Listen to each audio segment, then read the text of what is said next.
These are the stories of 10 of the greatest paintings in the world. I'm Andrew Marr. Art, not politics, is the great passion of my life. For me, it gets to the heart of what it is to be human. In galleries across the globe, there are great paintings, works made with almost supernatural skill, fierce passion, and extraordinary brain power. Now I want to tell stories behind some of the most iconic images in history, pictures like Leonardo's Mona Lisa, Van Gogh's Sunflowers, and Turner's Fighting Temeraire, paintings that represent the pinnacle of what people can do with paint and bristles. He created a brand new way of depicting the world. The colours would fizz and pop on the surface. It was like you could touch these people. It was like the portrait could speak to you. Behind every picture, there is a story. I'm going to peel back the layers to find out more about the lives of their creators and the worlds they came from.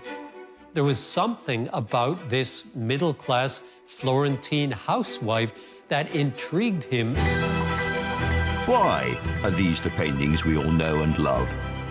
How were they created?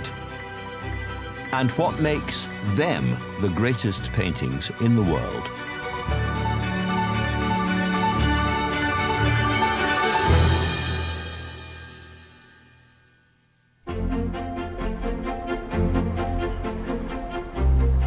Ever since London's National Gallery opened its doors nearly 2 centuries ago, people have flocked through them for a glimpse of its exceptional collection. In the early days, there were only 38 pictures to look at here, as against well over 2,000 now. Every single important Western art movement is represented here, running from the early Middle Ages right the way through to the early 20th century. Here you will find extraordinary achievements which have changed the course of art history in room after room after room. Behind every piece here, there is a story. But there is one painting, and you will know it, whose impact on the story of Western art is perhaps particularly surprising. I'm talking about John Constable's The Haywain.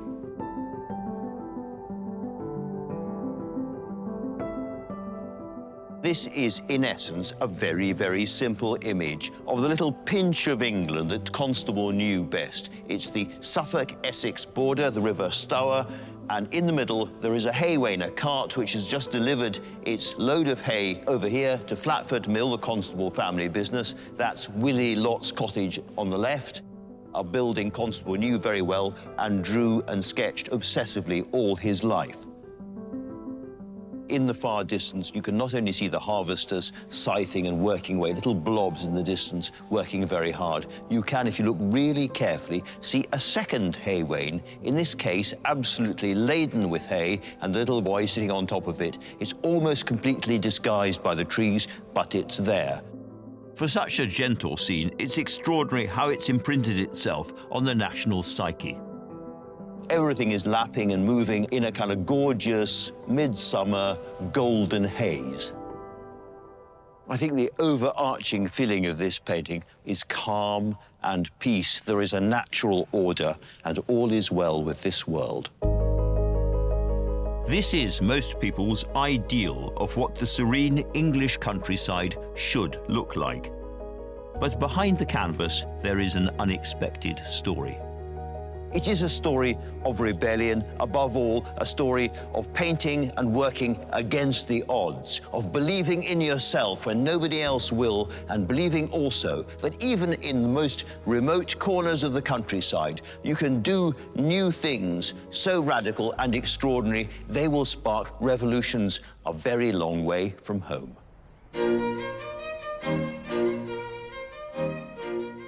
If you want to understand the world of this masterpiece and the man who created it, you have to begin in his beloved Suffolk, the landscape that fed his imagination for his entire life. John Constable was born in this village on the 11th of June, 1776. He is one of 6 children who are the product of a very happy and steady marriage between his parents Anne and Golding Constable. Golding Constable is often described as a miller, but that's actually doesn't quite give the right impression of his status. He was more of a rural entrepreneur. Wanting for nothing, Constable described his comfortable early life as a careless childhood. For Simon Peachy from the National Trust, there are clues across East Berkholt which reveal the kind of upbringing the young Constable enjoyed. Constable family home was just on the other side of these railings, but the railings are the only part of the house that exists today. In his time, it was a big mansion, one of the biggest houses in East Berkholt. He painted some famous pictures of the kitchen garden and the flower garden. And you can imagine it's standing here, what the house and the grounds would have looked like. Constable had a very privileged life. His father was rich. He came from this wonderfully comfortable background, and he loved the countryside. He was always out sketching the countryside. He was absolutely adamant that he wanted to be a painter, although nobody in his family, or even remotely connected with his family, had ever been an artist. Constable was inspired by Suffolk's vast, overarching skies, thickly wooded glades and busy rivers, but he didn't know how to channel his passion until a chance encounter. When he was 19, he met a travelling connoisseur, George Beaumont, who was an amateur painter and always travelled with one of his paintings by the 17th century French painter Claude, and he showed it to Constable, and that was the first masterpiece he would have seen. This was the first time he saw a painting that began to match how he felt about landscape, that gave him the same kind of thrill he felt sketching. The path to the Haywain, however, would not be easy. The first blot on the landscape was in the shape of his formidable father.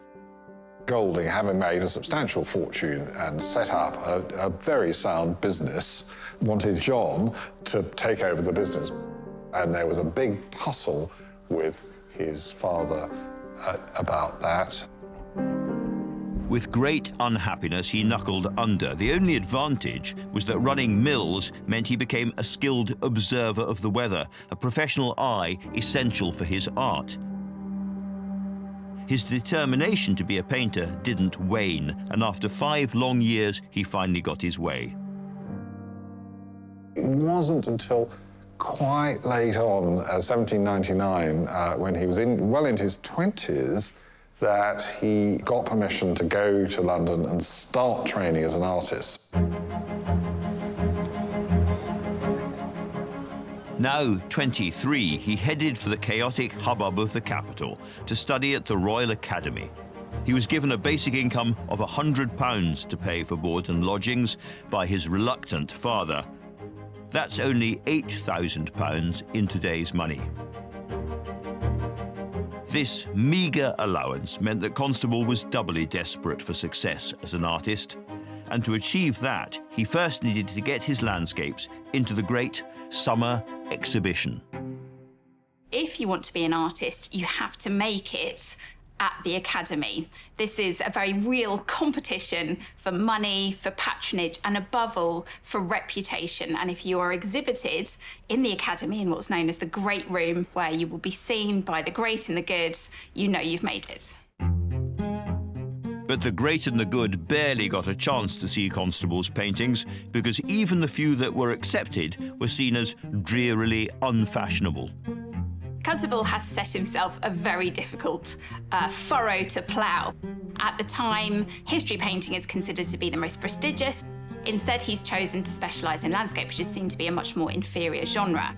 And within landscape itself, he is also not choosing to do grand historical landscapes. Instead, he's chosen a type of scenery which actually would be considered by most people to be very bland, very workaday, boring, unexceptional sorts of places. Considering he was quite a mild-mannered man, one would think that he might have thought, well, I'll have a go at what everybody else likes. But no, he insisted he wanted to paint in this way. He was fascinated by painting nature as he saw it. But it wasn't just the subjects that failed to arrest visitors' attention. His relatively small canvases were lost against the vast classical landscapes by other exhibitors, like the hugely successful J.M.W. Turner. I think effectively nobody much noticed them. They were hung not just side by side on the wall, up 3, 4, 5 high, and in order to pick up attention, somehow it had to have some sort of real star quality, and Constable couldn't manage to muster that. Constable was surrounded by the painting superstars of the age, doing those huge historical canvases and glossy, fashionable portraits, exactly what the Royal Academy and its patrons really wanted. And at the same time, Constable was painting exactly what he really wanted, which was stunningly, amazingly unpopular. Unsuccessful, unappreciated and poor, the future wasn't looking bright for John Constable. But perseverance is all. He wasn't so far away from a masterpiece that would propel him to international fame. He realised that to get noticed, bigger would be better. Next up would be his famous 6-footers. It's hard to think of a painting more English than the Haywain, a scene indelibly linked to the national psyche. And yet, for most of his life, its creator, John Constable, was far from a success. For an artist now seen as so very conservative, he was remarkably experimental, which didn't help sales. Now, it's not that he didn't want to earn money. Early on, he took church commissions, and all his life he painted portraits to keep the cash rolling in. But what really turned Constable on was the magic of the English countryside in all its seasons. The softness, the fertile freshness, and above all, those subtle, glowing colours. He was happiest when painting his placid scenes, but doing so in a radically new way. He valued what he saw in the raw, with his own eyes, nature unfiltered. He could only do this by working outdoors, which was both unconventional and irritatingly difficult. He believed you couldn't paint nature unless you looked at it. So he wasn't painting every leaf, but he was painting what to us looks extremely realistic, extremely naturalistic. And this was so radical for the time. At that point, most people painted in studios. And Constable was seen sometimes as a little bit mad for wanting to paint outdoors. It was a difficult process. Now you can buy little portable paint pots and little tubes of paint. Then he had to take his paints, most of which he would have made himself, in a kind of pig's bladder or some kind of animal skin pouch that would not let the paint go dry. It was a really big performance, and that's why most people didn't do it. Constable was seen as very unusual. Despite the innovation and the obsessive effort, all of which would eventually feed into his Haywain, these paintings failed to find buyers. So when the struggling artist fell in love and married Maria, a childhood friend from a well-to-do family, the daughter of King George IV's solicitor, life suddenly became a lot more complicated. The romance of John Constable and Maria Bicknell is a Jane Austen story with lots of complications, opposition from the family, dramas, unexpected meetings, all that sort of thing. Neither family thought they should marry. Her family didn't like him because they thought he'd never be rich enough as an artist to support her. Constable still had a small share of the family business, but this didn't bring in much. So, to try to provide for his new wife and young family, he now needed to make his painting finally pay its way. It was not an easy journey for Constable. He struggled financially and emotionally all through his artistic career. And yet there was this drive in him to produce these naturalistic paintings, to carry on painting the skies in such detail and to paint the water. Even though he felt that he was a failure, he carried on, hoping that other people would see what he could see. The single-minded Constable would not compromise on the unpopular style or narrow subject of his paintings. He was extremely strong-minded, absolutely determined about what he wanted to do. And actually, one of the things about Constable is that he gets most of his major pictures for years and years from a few hundred yards of the river, which he knew intimately well. Then, in 1819, he widened his gaze and inspiration struck. Since his smaller canvases were lost on walls full of epic paintings, why not think a lot bigger? One of the things he does is to come up with a completely new kind of exhibition landscape, which he calls the 6-footer, where he explodes his River Stour scenes that he's so keen to reveal the everyday poetry and beauty of, up to a monumental scale that would be more readily associated with epic history painting. The first of these 6-footers is called The White Horse, which he unveiled to the Royal Academy later that year. Crucially, it sold. And finally, he felt that he was starting to get somewhere. These large-scale paintings really started to give him hope that he was going to make it as a landscape artist. For the first time, people really begin to sit up and take notice of him. I think the pictures are simply too big not to be noticed. Unsurprisingly, Constable planned to go big again with his next canvas, one he'd been thinking about and prepping for years, and the painting that would finally establish his place in history. The Haywain evokes a Suffolk scene that Constable grew up with, and we know he knew very well indeed. But it was painted here in London, more than 70 miles southwest of the original subject. So, obvious question, how did Constable get that juicy freshness from so very, very far away? Leafing through earlier images of Constable's work, it becomes increasingly obvious that the Haywain is not one single moment in time, but the culmination of years and years of looking and painting and drawing. So, for example, here from 11 years before the Haywain is another painting of Flatford Lock. Lovely, fresh, lush and beautiful, and of the buildings around Flatford Lock. Again, 10 years beforehand, he's already noting down the details of the buildings. And the Haywain itself, well, there are lots of drawings of horses and carts and wains, I suppose you'd call them. Here's a rather crude one where he's clearly working very fast from life. You can see that by the nervousness of the pencil lines, if you like. Lots and lots of redrawing around the figure and so forth. That could only be from life, but very beautiful.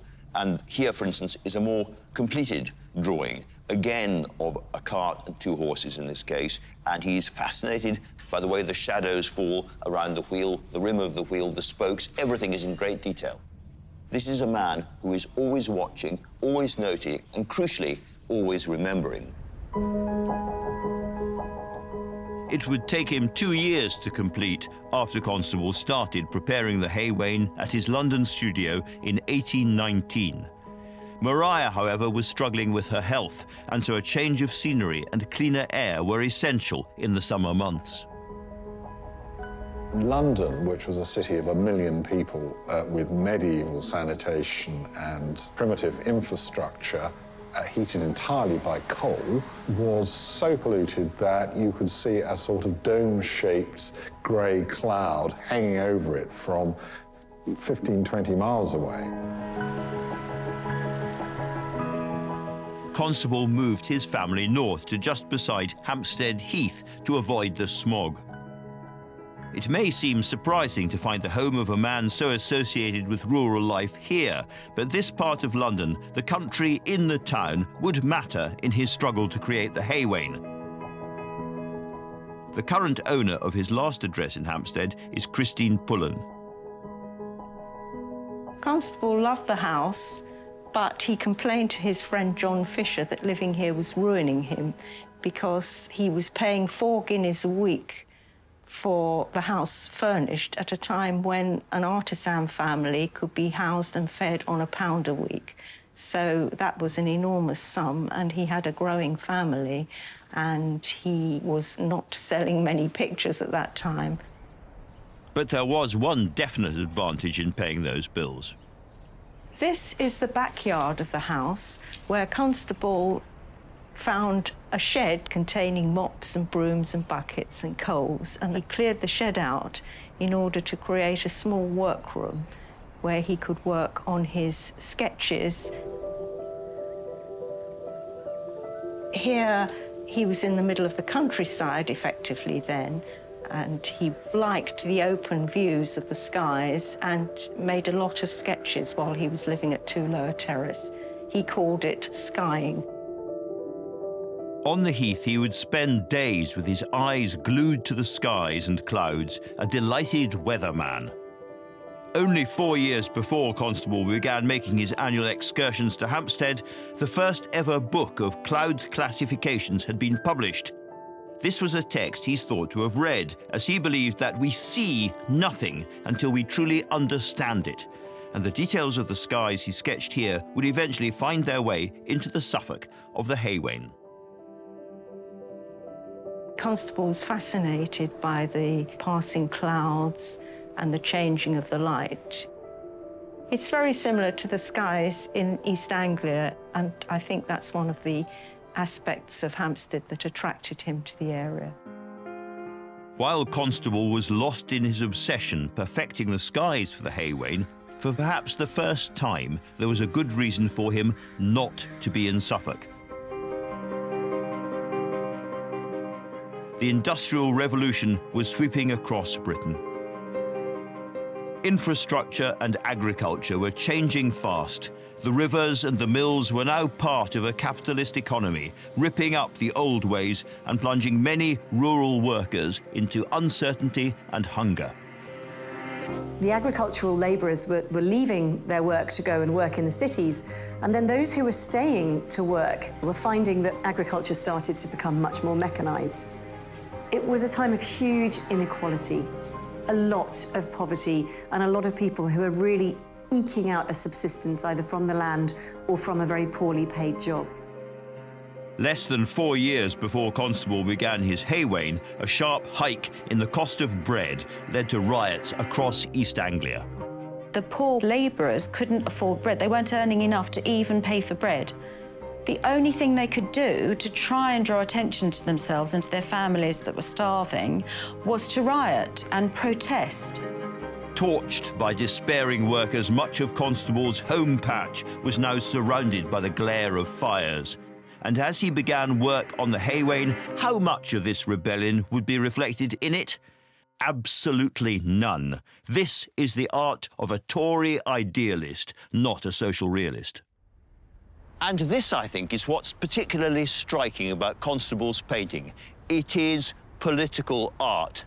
Not directly, he's certainly not shouting or stabbing a finger at us, but he is saying that this vision of natural harmony and social peace, not what you're reading in the newspapers about turmoil and strikes and protests, but this is how it ought to be. In terms of his technique, the way he put paint on the canvas, Constable was an avant-garde, progressive painter. But in terms of his message, what he was trying to say, he was profoundly conservative.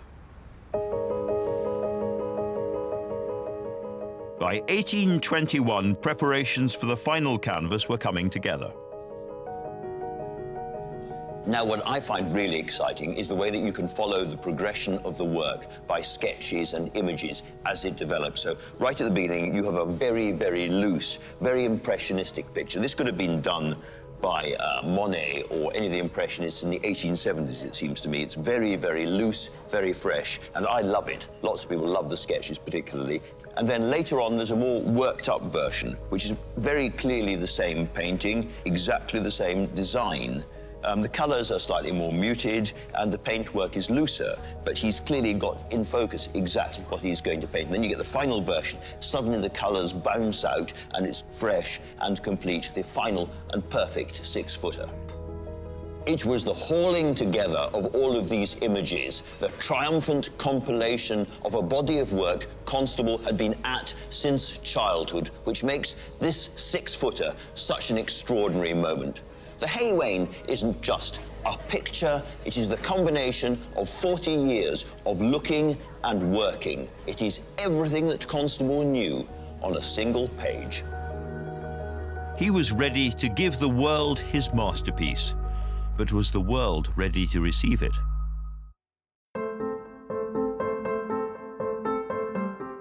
The Haywain, the most famous work by the 19th century artist John Constable, is widely regarded as the quintessential English landscape painting. Completed in 1821, the scene looks calm, serene, and effortless, though the process of creating it was anything but. Constable was one of the great painters of British weather. Now, lots and lots of people, of course, had painted skies and clouds and wood throughout art history, but in almost all cases, they weren't really painted or drawn by people who had sat outside in the real weather, the English weather, as Constable had for months and months and months and got flies all over him and got soaked by the rain. He'd studied the clouds obsessively for years, month in, month out, and these are real clouds. They're moving at speed. You can tell they're moving fast. The wind is up. And there's a real sense of wateriness about this picture, not just the river splashing away and moving quite fast, the little boy fishing in it there and some ducks rising from the river, but also the sense of the cycle of water. Constable once wrote about the sound of water escaping from mill dams, willows, old rotten planks, slimy posts and brickwork. I love such things. As long as I do paint, I shall never cease to paint such places. These have always been my delight. You can tell it's rained relatively recently, that the mud is still wet, but there is more rain to come. You can see there's a heavy cloud there. There's going to be another shower.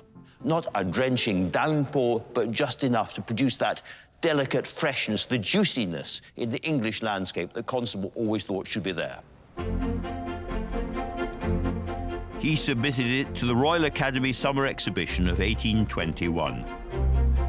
His last painting there, The White Horse, had been warmly received, and he hoped this would be even more so. As his fellow artists crowded into the Academy's rooms, he must have wondered if this would be the painting that proved he had been right all along. When the Haywain was hung in the Royal Academy, people didn't like it. They didn't want it. People were shocked. They were quite horrified that he would be so bold as to paint just a landscape that size. He was just sneered at. This is a farm wagon he's painting. There aren't any mountains, there aren't any waterfalls, there aren't any wild rocks. It's just a pool in a rather ordinary little river in East Anglia.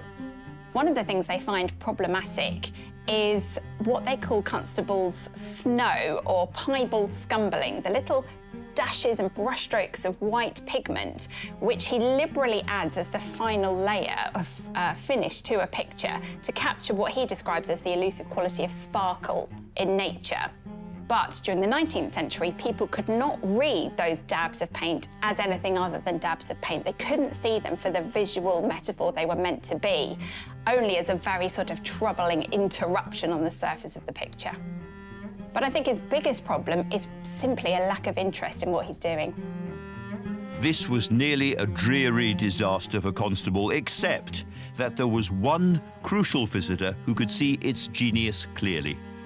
One of the people to see the Haywain when it's exhibited at the Royal Academy in London is a French visitor to the capital, Théodore Géricault, who is being feted all over town for his incredible masterpiece, The Raft of the Medusa, an icon of French Romantic painting. It's been said that Géricault's opinion of the Haywain changed the history of art forever. He describes himself as quite stunned by it. And rather than dismiss it as a strange work of art, as most of the British viewers had, he was amazed by it. He was spellbound. He saw something in it that the British hadn't seen. So now an art dealer in Paris picked up on Géricault's excitement, and he suggested Constable send his painting to France to be exhibited at the Paris Salon of 1824. This was an unexpected thing to happen, but it was a real coup for John Constable. The Parisian Salon at the Louvre is the art event of the Western world. If you were to use a sporting metaphor, then you could describe the Royal Academy as being like the Athletics World Championship, but the Salon is like the Olympics. It's the gold standard, and if you've made it there, you really have made it. The Haywain was now going to be seen by the most important and influential French artists. But would a painting, the very epitome of Englishness, find favour with the French when it had failed so dismally at home? When Constable's The Haywain was exhibited in the Paris Salon, that's when people's eyes opened and they wept in front of it because they realised what an astonishing painting it really was. The French adored Constable instantly, a coup de foudre. Later, a curator at the Louvre would go on to call him the Messiah of landscape painting. French artists cannot believe the originality and the freshness of Constable's approach. They're also drawn to the fact that Constable is painting his own native landscape. This is not a site drawn from classical antiquity. It is clearly somewhere very specific in England. One of the artists who sees it is Eugène Delacroix, who immediately goes to his own painting, The Massacre at Scios, a painting about a terrible slaughter of Greek inhabitants during the Greek War of Independence, and immediately starts to repaint areas of it based upon the handling that he sees in Constable's picture. Constable's use of colour delighted Delacroix. He wrote, "What he says here about the green of his meadows can be applied to every tone." And the change of fortunes didn't end there for Constable and this revolutionary painting. The work of this previously obscure British artist started to have a huge impact on French art as a whole.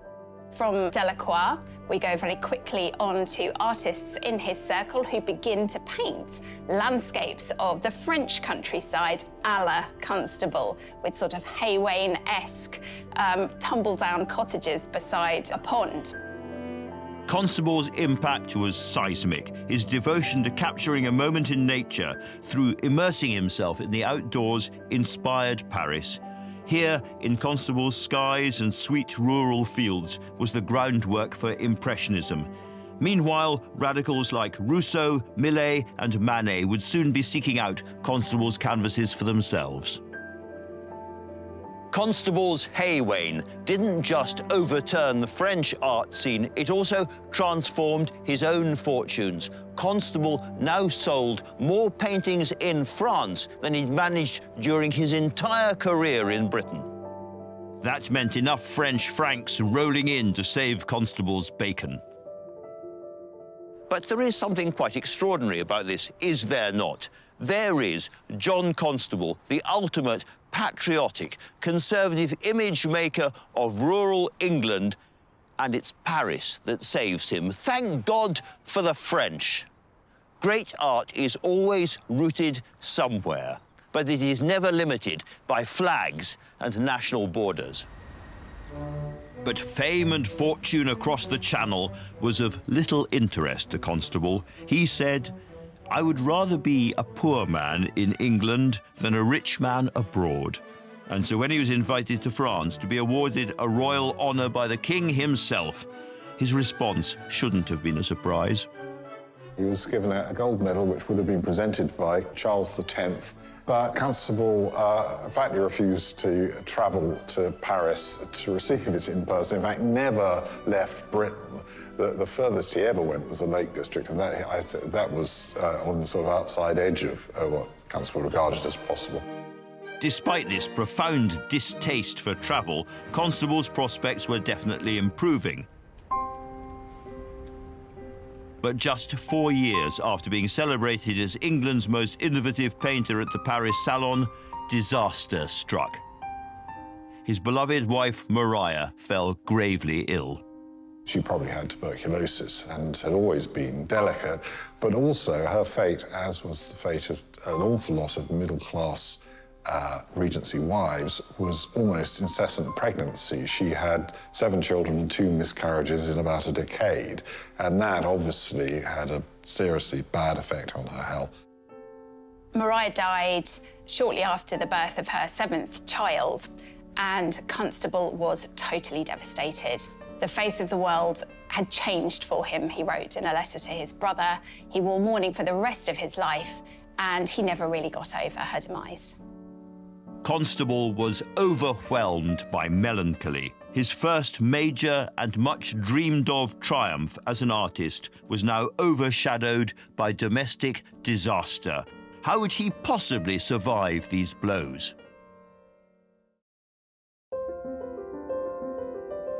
John Constable had struggled to follow his dream of becoming an artist, and then finally with the Haywain, his fortunes seemed to have changed.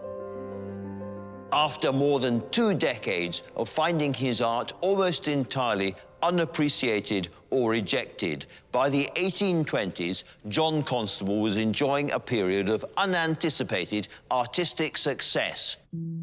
But this success didn't translate into hard cash, and it was followed by tragedy. The death of his much-loved wife, Maria, had left him a single father with 7 children dependent on him. One of the unusual things about Constable, he's one of the very few major artists who was a decent human being. He really was a good, affectionate, faithful husband and a very good and loving and dutiful father who did his best to bring up a large family of young children after Maria died on his own for the next decade. He may never have had the huge financial success in England he deserved, but he did finally receive the recognition he'd so craved from the Royal Academy.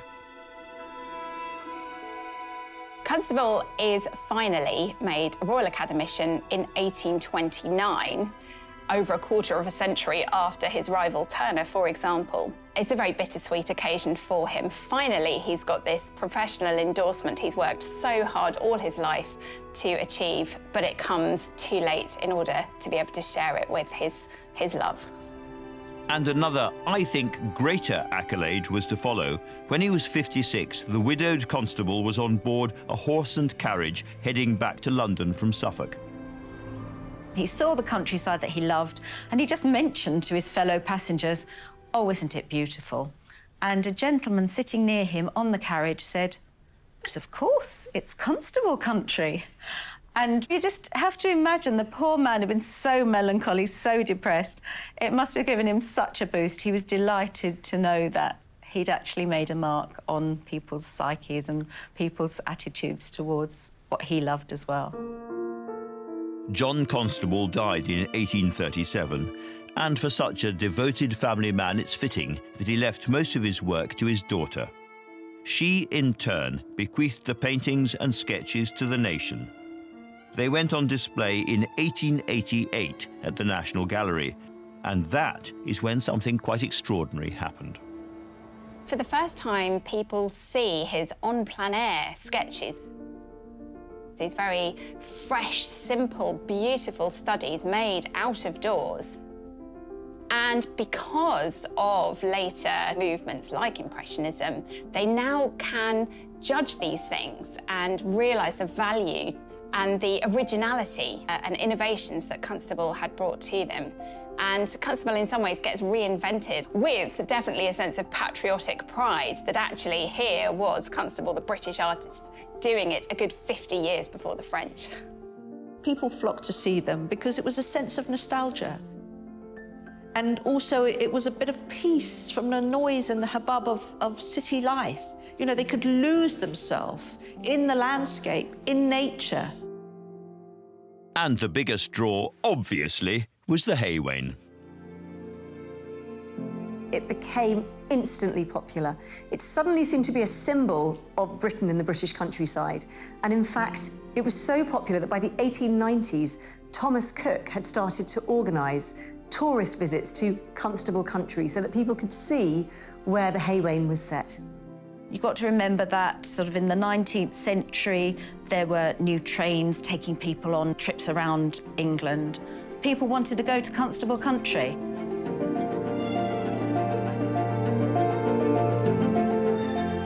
It's still called Constable country today. And what's quite fascinating is that Constable really created a world that tourism then kept pristine. The National Trust's Simon Peachy works as part of the team maintaining and preserving this iconic scene. So if you walk this way, this is the Haywain view. Standing here, it's like stepping inside Constable's paintings. So on the left-hand side, you've got Willie Lott's house, and you can see if the building is pretty similar today to how it was in Constable's time. You've got the mill pond right in front of you. And again, in Constable's painting, you've got the hay cart sitting in the middle of the mill pond. You've even got some oak trees. They're probably not the same oak trees that were there in Constable's time. But if you look through to the distance, that mass of trees, that's in exactly the same place as it was in Constable's time. So literally, standing here, you're stepping into his painting. You're almost walking in his footsteps.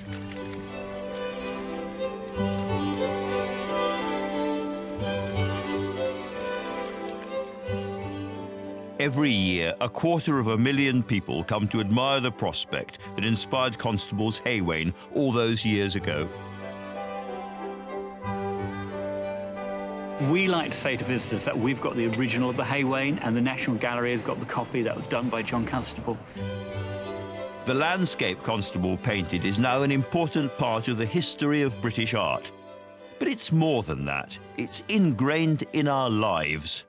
It's so very familiar, an image found on countless calendars, biscuit tins, cushions and jigsaws in households all around the country. John Constable has taken a sentimental rural vision and raised it to an ecstatic level. Yes, this bears no relationship to what was actually happening in Suffolk at the time. And yes, the more you think about it, it is an almost ridiculously banal image. It is the 1820s equivalent of a battered white van leaving a Tesco forecourt on its way to make a food delivery. This is John Constable gives you logistics solutions. And yet, when you look at it, it is impossible not to feel humbled and proud and very moved indeed. It is a golden age painting, full of the enjoyment of nature, fresh, delicious. You want to be there. You want to stand in that field and smell the wildflowers and feel the wind in your face as the clouds scud over your head. It is a deeply, deeply nostalgic painting, and nostalgia is a very powerful emotion. John Constable took the ordinary, the English ordinary, and he made it epic. He made it majestic. And by doing that, he touched the soul of the English forever. And that is why this is one of the world's great paintings.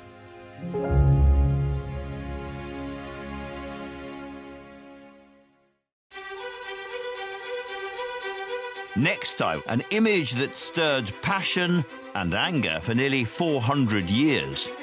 When it was made, this kind of image was outlawed, forbidden, and certainly never to be seen in public. A groundbreaking work of rare beauty. He's really fascinated by the whiteness or the paleness of her flesh. So it's quite a sexy picture. That defied the Spanish Inquisition and roused the suffragettes into violent action. What she had concealed about her person was some form of meat cleaver. The remarkable story of the Rokeby Venus.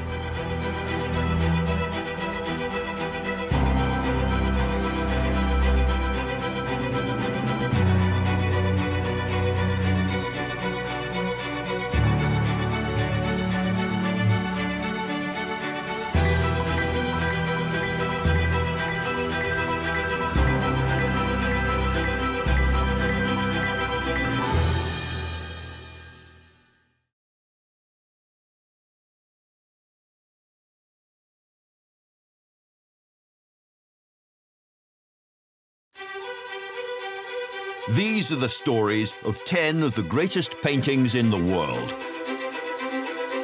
I'm Andrew Marr.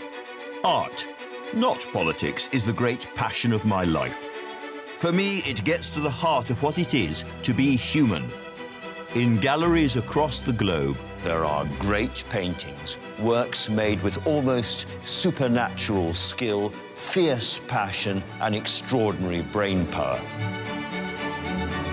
Now I want to tell stories behind some of the most iconic images in history, pictures like Leonardo's Mona Lisa, Van Gogh's Sunflowers, and Turner's Fighting Temeraire, Paintings that represent the pinnacle of what people can do with paint and bristles. He created a brand new way of depicting the world. The colours would fizz and pop on the surface. It was like you could touch these people. It was like the portrait could speak to you.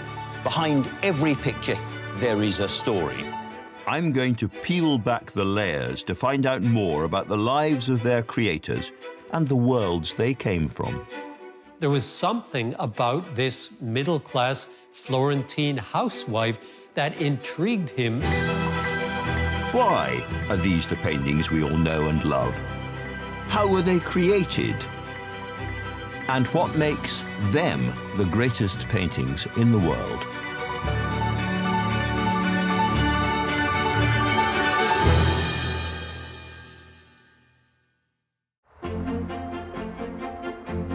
Florence.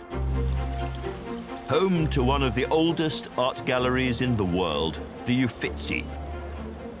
Every year, millions of people flock to see masterpieces by Leonardo, Raphael, and Michelangelo. Artists so famous they're known by their first names alone. But there's a painting here that's more copied, caricatured, and argued about than any other. And it's not by any of them. It's a painting that arouses physical reactions. In 2018, one man even had a heart attack in front of it. It's one of the most famous female images in the world, and one of the oddest. This is Sandro Botticelli's Birth of Venus. Now then, full disclosure. Because of the coronavirus pandemic, I have not been able to go myself and stand in the Uffizi Gallery in Florence. As it happens, Botticelli's Birth of Venus is a painting I have seen in the flesh plenty of times. And although, luckily, it has not yet given me a heart attack, I can report that it packs a powerful emotional punch. It's a simple enough looking composition telling the story of the birth of the Roman goddess Venus out at sea, and shows her wafting to shore as only goddesses may on a giant scallop shell blown by the god of wind, Zephyr. Simple or not, it's heart-stoppingly radiant. Yet this masterpiece by Botticelli hasn't always been one of the world's most celebrated and most visited canvases.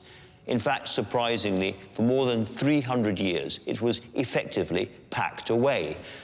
And to understand why, we have to go back to the period when it was first made, not the period of birth, but of rebirth, or to give it the fancy French name, the Renaissance. This world-shifting cultural, artistic and scientific upheaval turned Europe on its head in the 15th century. And at the heart of that radical transformation was Florence, birthplace of Alessandro di Mariano Filippi, who arrived into this revolutionary world of artistic opportunity in 1445. So, who was he? Well, we know him better by his family nickname, Sandro Botticelli. Botticelli received his nickname from his brother. It means little barrel. It's actually quite a mean nickname. I mean, you can imagine this really horrid elder brother giving him this nickname. Some people say it was because he was a bit tubby. Other people say because they all liked to have a drink at the time. But yeah, little barrel stuck. Botticelli loved art from a really early age. His father was a tanner, so very creative, working with his hands. And Botticelli loved anything that was visual, aesthetic. He's not obviously a child prodigy when it comes to art, but eventually sort of focuses on painting. So he went and did a training apprentice with a monk, Fra Filippo Lippi. He was a little bit crazy, but he was brilliant. Fra Filippo Lippi was an eccentric friar. He'd been brought up by nuns and captured by pirates and was infamous for his sexual adventures. But despite all of that, he was one of Florence's biggest artistic talents. He introduced Botticelli to the wonders of colour and narrative and symbolism in art, and Botticelli loved it. The little barrel had found his calling. Under Lippi's tuition, he flourished into a skilled and diligent painter. His detailed, stylised way of working, the way he made everything look very beautiful, were really admired, and it happened very quickly that he was sought after. It didn't take long for Botticelli to set up on his own, and his choice of address would be key to his Birth of Venus, because among his close neighbours were a wealthy family called the Vespucci. Caterina Romai is a specialist in Renaissance Italy. This is Via del Porcellana, where Botticelli got his workshop. All these ground floors of the houses that you see today were originally workshops. Still today, full of artisans. So it's one area of the city that didn't change much from the Renaissance to today. This is supposed to be the house of Botticelli where he worked. These explain very well the relation between the Vespucci and Botticelli, because the house is located exactly in the back of the Vespucci Palace. The working class live here, and they work for the wealthiest people living in the palaces on the two ends of Via del Porcellana. The workshop of Botticelli was full of life. It was a real shop. So the patrons, the wealthiest people, in this case the Vespucci, go to the workshop of Botticelli. They tell to him what they would like to have. We would like to have a Madonna painted with the baby Jesus. And the Vespucci are the first important clients who commission important objects to Botticelli. In these early years, Botticelli created endless pious paintings of Mary the Madonna and other religious scenes.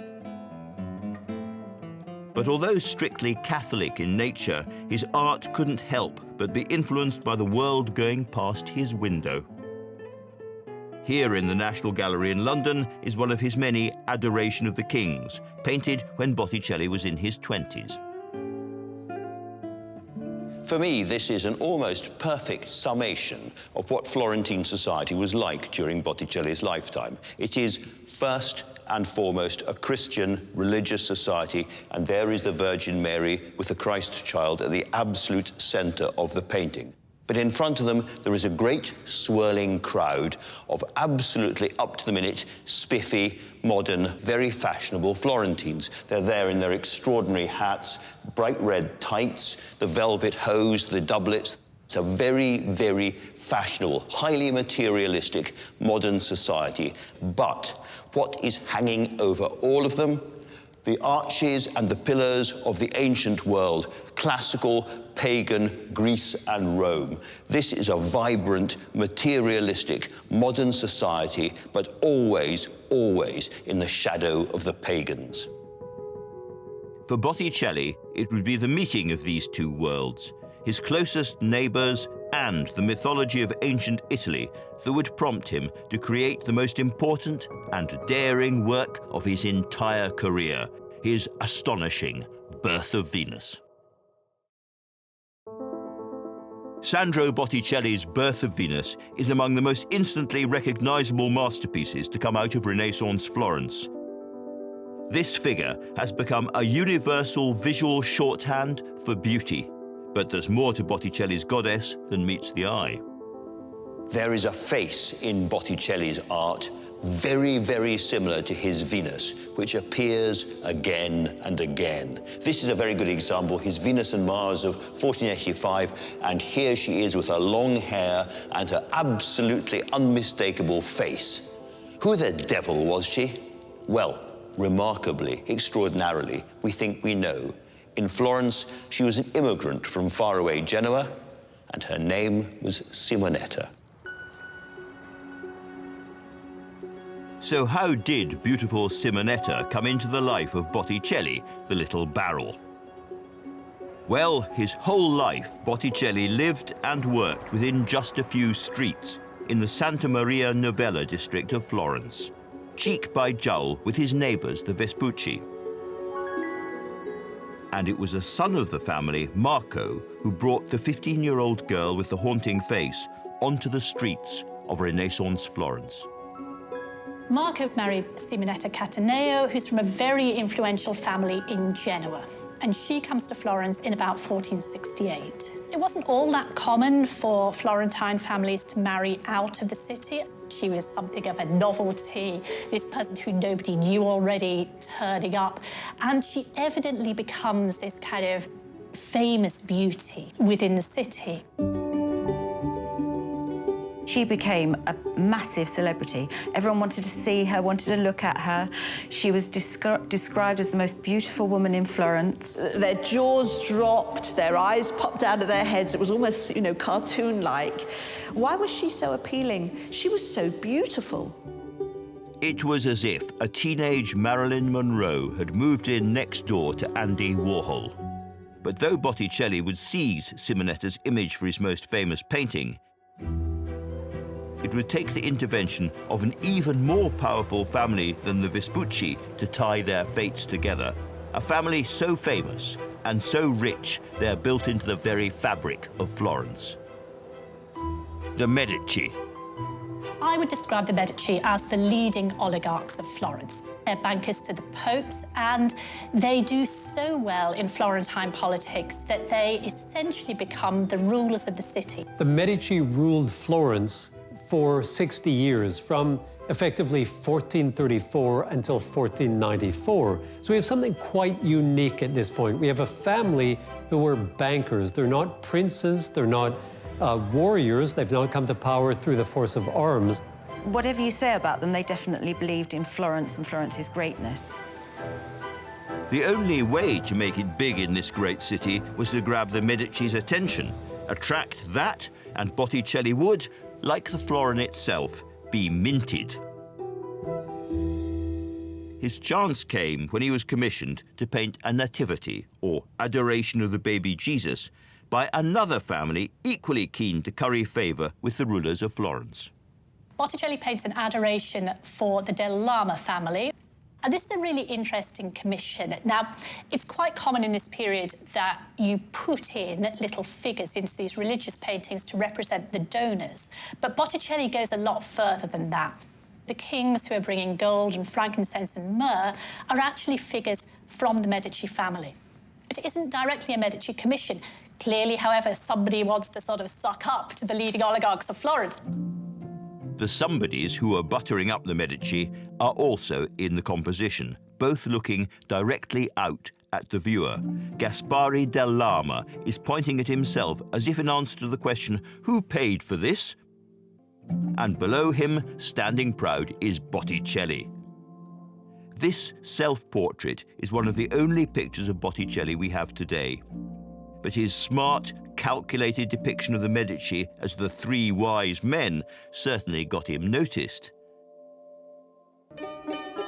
And just as he'd gained their attention, so had his beautiful young neighbour, the woman who'd inspire his Birth of Venus, Simonetta Vespucci. A couple of the Medici boys were in love with Simonetta, and they used to have jousting competitions and tournaments every few years. And Botticelli painted her portrait for the banner of one of the Medici boys who won the competition. And when he won it, he said, I won it not just for me, but I won it for the beauty of Simonetta. Simonetta was just as inspiring for Botticelli. She had become his ideal muse, the perfection of human beauty. But if this was an artistic match made in heaven, it wasn't one for this earth. Great beauty doesn't last long, certainly not on the disease-ridden streets of 15th century Florence. A year after the joust, aged 23, Simonetta died of tuberculosis. Her funeral procession drew massive crowds yearning for a glimpse of their Simonetta. She was displayed in an open casket. Thousands of people followed her coffin. People mourned her, I suppose as we do for a great celebrity. People felt they knew her, felt they loved her because of her beauty. because she actually doesn't live out her years. I think perhaps along the same lines as you might think about for Marilyn Monroe or Princess Diana. The famous beauty reputation is then enhanced and she becomes a kind of idealised beauty. Simonetta had melted hearts all over Florence. Now Botticelli determinedly kept her memory alive by painting her again and again. Taking his behaviour at face value, Sandro, like his clients, seems to have been completely obsessed. Botticelli very rarely strayed from her image. If he's going to paint females, either Venus or the Virgin Mary, he wanted to paint the most beautiful woman he possibly could imagine, and to him, she was that. Botticelli painted Simonetta time and time again because she was so popular. The men that couldn't have her physically could have a likeness of her. She was beauty and perfection. She was the pin-up. And it was a strategy that worked. With the beauty of his rich compositions and the skill of his portraiture, Botticelli was now highly in demand. He was even asked by the Pope to paint frescoes in the Sistine Chapel. But his rich Florentine patrons were getting bored of religious work after religious work. So for his next commission, Botticelli created something very different. It's called Primavera, or Spring, and this 1480 masterpiece is a remarkable rehearsal for the birth of Venus. Brimming with juicy exuberance, it shows Venus, goddess of love, celebrating the arrival of spring in a flowery forest. And if she looks familiar, it is, of course, because she is almost certainly Simonetta. This does seem to be Botticelli being very original. It is a large secular painting of ancient mythological figures, and that is very new.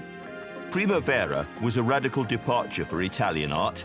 It's one of the first paintings in the Western world made solely for pleasure, where there is no moral tale, no deep religious message. It's only to be enjoyed.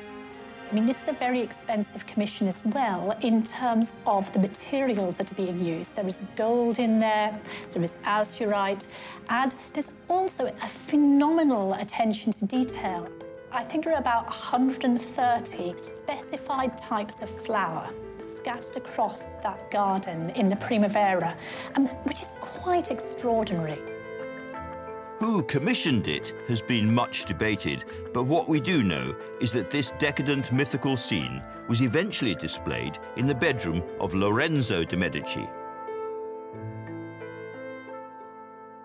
The artist who would soon embark on his iconic Birth of Venus was now clearly marked out as a painter willing to take risks. Primavera opened up Botticelli to a whole world of mythological subjects. And here in Venus and Mars, painted just afterwards, he's at it again. This is a languorous, lush, and absolutely non-Christian subject. Based on another well-known myth, here Venus reclines on a cushion, whilst Mars, the god of war, sleeps so deeply he appears to be snoring. Venus and Mars may be the most convincing post-coital image ever made, but it also demonstrates so much of how Botticelli made his art and why he's so famous today. Painted around the same time, all the techniques Botticelli would bring to the Birth of Venus are also evident here. First of all, that extraordinary drawing. I mean, he is the great drawer of all the greatest painters. He has a line which is absolutely accurate, entirely beautiful, but as sharp as if it was done with a scalpel. It's extraordinary. He has great, rich colour, fantastic attention to detail. That grass would prick your feet, and it's full of great wit. He's a very funny man and a very funny painter when he wants to be. With these works, we're not in the real world. We're in a kind of magical, idealized forest. Botticelli is pushing Renaissance ideas about beauty and love to a new place. And he wasn't done pushing yet. Because while Primavera and Venus and Mars were surprising, With The Birth of Venus, Botticelli was about to create something downright scandalous.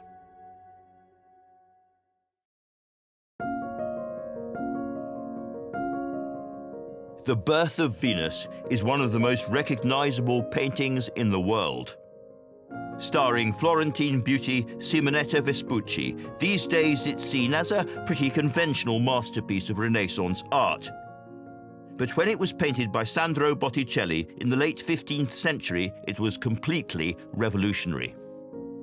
The painting was a truly radical commission, life-size nude, on a canvas, and also not of a Christian woman. A painting like The Birth of Venus was seen as taking a great liberty and, oh my goodness, what is this artist doing? Botticelli had already defied the norm with his pagan paintings Primavera and Venus and Mars. So why was The Birth of Venus seen as quite so bonkers? Well, simply because no one had painted a nude like this before, one that asked that most fundamental of questions: what is art for? To praise God or to give mankind enjoyment? Botticelli was one of the most sought-after artists in northern Italy. His sinuous drawing and the grace of his brushwork meant that even in a picture-saturated, image-drenched world, his paintings were fresh and surprising. But even for Botticelli, The Birth of Venus was one heck of a gamble. And the reason for that is entirely about what was acceptable in the Catholic world in which Botticelli lived. I think it's important to distinguish between the nude, which is something that happens in art, and merely naked bodies. Because in terms of naked bodies, they are found all across Italian painting well before Botticelli. But mostly they are there for a very different purpose. They're there to remind us all of the unhappy and undignified truth of our lives. Almost all works of art from the years before Botticelli painted The Birth of Venus had a moral or Christian theme, especially those including naked figures. And so here, for instance, all the naked people are in hell, squirming, writhing. Even in Masaccio's very, very famous painting of Adam and Eve being expelled, Adam, well, his genitals are on full display. He's not hiding himself there. He's hiding his face to show his shame. Eve is covering herself. Her face is just a rictus of despair and horror. Nothing in any way titillating about it. They're there basically to say we are clothed in flesh, all of us, and we are rotting, which you may agree is not a profoundly erotic thought. And yet, The Birth of Venus is a painting clearly all about stirring up erotic thoughts and feelings. And so to do that, Botticelli had to use every technique he'd acquired. By mixing alabaster powder into his paint, he added a shimmering quality to his brushwork. The highlights are emphasized with gold leaf, details that must have seemed almost luminescent in the Florentine sunshine. But it's the attention he pays to his central figure which is most arresting. He painted her in a stance that was taken from the ancient Greeks. She's standing in what's known as the Venus pudica stance, where she's covering up all her private areas. Her hair is covering her modesty. She's beautiful, but is she? She's got very long legs that if she tried to walk away from the painting, she actually wouldn't be able to stand up. And her arms are extra, extra long. And she has no shoulders, they're sloping. And they go right up from the arms to the neck. And the reason being is because necks were considered a very attractive spot on a female, an area to be seduced and planted with little kisses. And that's why her neck goes all the way down her arms to her long legs. In this painting, Botticelli created an image unlike anything seen before by Florentine society. And yet, unlike his Adoration of the Magi or the work in Rome's Sistine Chapel, this was a painting that was not supposed to be seen by the public. It was private art, strictly for behind closed doors. The fact that it was designed to be seen only by a few might explain why Botticelli felt he could get away with this. Adam and Eve in the Garden of Eden? Fine. But a shamelessly nude woman on a clamshell, and yes, there is a metaphor there, blowing in from the sea? Sandro, really? Would it be too much for his clients to stomach? Well, it's known to have been kept quietly in a Medici palace. Birth of Venus would have gone into a private chamber in this Villa di Castello outside of Florence. Wouldn't have been seen by many people. It was probably commissioned for a wedding, and it was probably to hang behind the bed, the marital bed. Probably hidden behind velvet curtains, a sort of foreplay, if you like, a bit of a tease, a sexual tease. But even though it was kept out of the way of prying eyes, Botticelli's radical Birth of Venus still had an impact far beyond the bedroom where it was hanging. The Medici's friends, as we know, were in a great circle of very influential people, and also other artists would have known about it, talked about it, seen it in Botticelli's studio. From then on, artists began to paint nudes more readily. Botticelli's Birth of Venus had a huge impact on other artists. It opened the floodgates for other artists to realise that they didn't have to just paint religious narrative. And at the time, artists like Titian and Giorgione would have thought, yes, let's paint the nude. Now in middle age, the artistic revolutionary Sandro Botticelli had the world at his feet. But a very different revolution was about to break out in Florence. For years, the city had been a playground for the ultra-rich, obsessed with splashing the cash on showy materialistic luxuries. But as the decadence of their lifestyles reached a fever pitch of extravagance, Florence became a powder keg of class resentment. Enter Girolamo, the mad monk, Savonarola, who arrived to light its fuse with a verbal flamethrower. Girolamo Savonarola was a Dominican friar from Ferrara, north of Florence.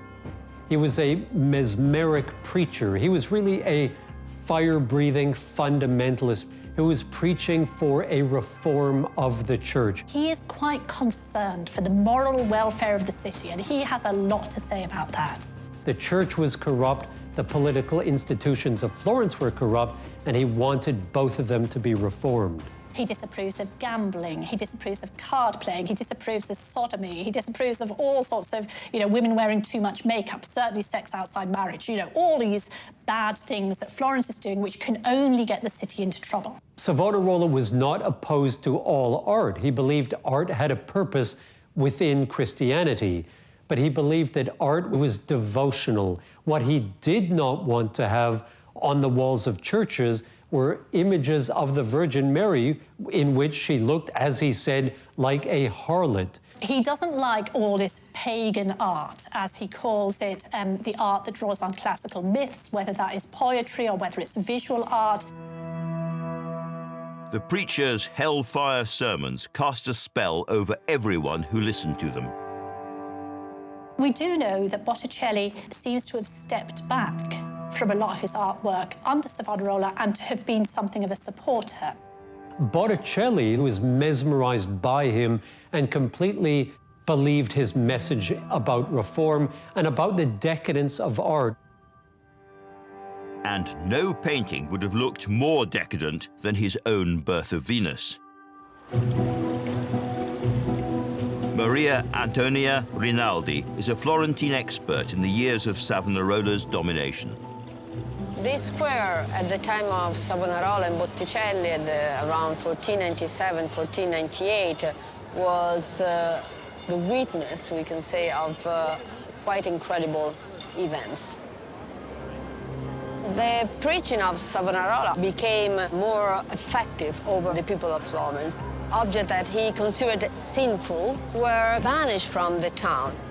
Playing cards, tarots, dices, mythological paintings. Savonarola created this kind of little army of young kids who were dressed in white and with the red cross, and who were little spies around the town who were telling him if someone still keeping objects that were considered sinful. On the morning of February the 7th, this rabid zealotry reached fever pitch, and Savonarola's miniature army of child soldiers ransacked the city of all those objects he deemed wicked. And here there was a huge pyre, around 15 meters for 20 meters. There was on the top the representation of the devil. And all these objects, chairs, perfumes, fabric, books, and a painting with mythological imagery would be burnt. This entire fire was called the bonfire of vanity. Botticelli himself brought the bonfire of vanities some of his painting to be burned. I think we can probably safely assume that given his admiration for Savonarola, he would, had he still had the Birth of Venus in his studio or in his house, taken that giant, beautiful work of art and put it on the bonfire and watched it burn.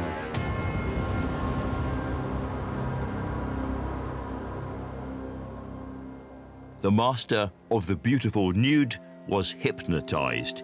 He would never paint another secular image like his Birth of Venus again. And that remained true even when Savonarola's reign of terror proved to be short-lived. It's a little bit too much for people within Florence who get a bit sick of sort of religious austerity. It gets a little bit too much for the Pope, who thinks that Savonarola has gone too far and is a heretic. And in 1498, it all comes to a head, and Savonarola is arrested, charged with heresy, forced to confess, and is burnt at the stake.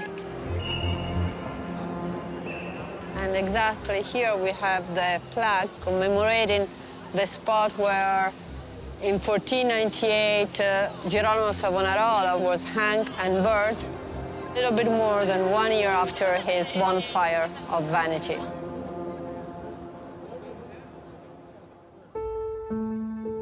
The execution of his guru destroyed Botticelli, who had lost commissions and his income because of his born-again religious fervour.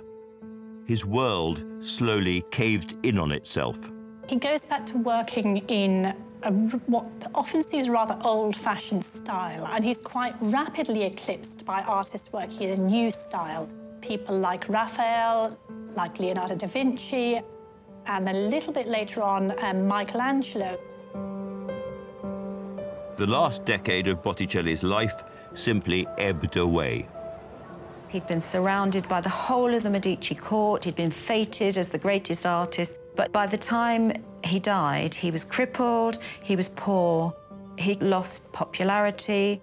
It was a complete fall from grace. He died a lonely, poor man.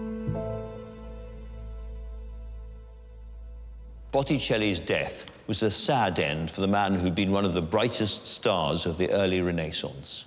For the next 300 years, though Botticelli's name was never entirely forgotten, his reputation faded and his canvases gathered dust in neglected corners. He suffered that special purgatory for artists, to be remembered by the academics and almost nobody else. It would take a radical artistic movement in England and a painting hanging here in the National Gallery in London to restore his place in the pantheon of the greatest painters and allow his Venus to be reborn for the world to enjoy.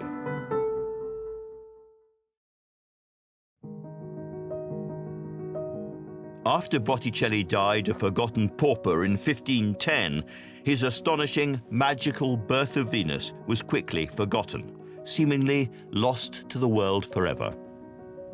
That is, until the middle of the 19th century, when a British collector, William Fuller Maitland, splashed out all of £80 on another Botticelli canvas, the beautiful Mystic Nativity. William Fuller Maitland was delighted with his purchase. He liked it so much that in 1857 he decided to loan it to the Art Treasures exhibition in Manchester. Over the next 140 days, more than 1.3 million visitors saw Botticelli's painting, and it set the mid-Victorian art world aflame. The mystic nativity gave the Victorians something that had been missing from British art, frankly, for centuries. An emotional directness, a lightness of touch, even a kind of wit. This is a painting about the apocalypse and the end of time, and yet also playful. There's Mary looking absolutely exhausted, strung out like a real mother as she prays over the Christ child, who is rather tubby and very, very squirmy. There's something lovable even about the 7 devils squirming off to hell.